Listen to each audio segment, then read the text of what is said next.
ព្រឹងកាលាទុកឲ្យប្រៃហើយនឹងគេវាយអញហ្នឹងបានហើយទៅហើយដោះអោហើយលោកប្រុសដោះអោដាក់លុយមកលោកប្រុស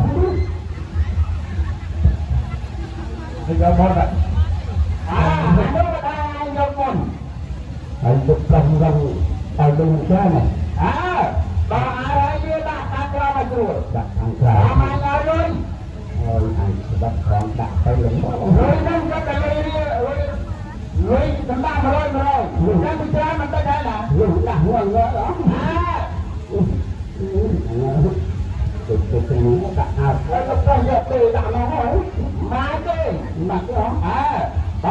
យអញទៅ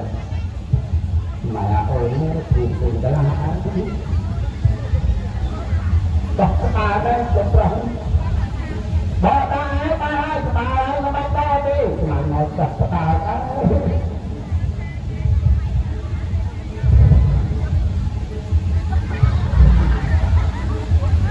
អូនដល់ដោះស្បាឡើងក្រៅដាក់ណា